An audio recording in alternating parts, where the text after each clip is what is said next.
¿Cómo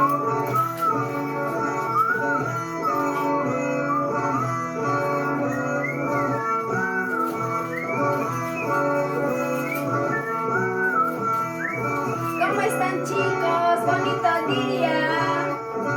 ¿Cómo estás, Caterina?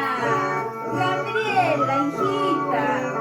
Yosmar, Jean-Pierre, Aldairi, hijitos. Reciban este abrazo de parte de su profesora Joyce del Jardíncito 318 de Cambrune.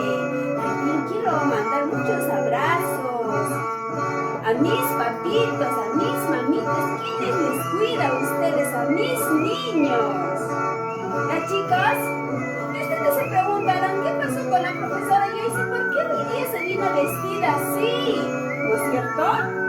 Hoy día yo les quiero cantar, yo les quiero bailar, porque es un día muy especial. ¿Listo? ¿Qué será? ¿Qué estará pasando hoy día? ¿Qué? No los escucho. Ajá. Día de la primavera. Día de la primavera. ¿Quiénes vuelven? Las mariposas, los pajaritos, los árboles, los campos se visten de muchos colores y eso nos pone alegres a nosotros, ¿no es cierto? Y por eso el día de hoy yo les quiero cantar, yo les quiero bailar Sarauca o Pascuas.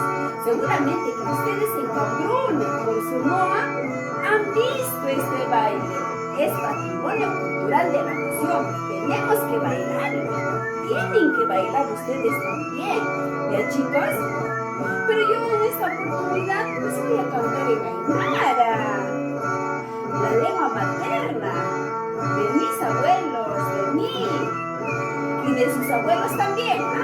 No se olviden. ¿Listo? Adelante.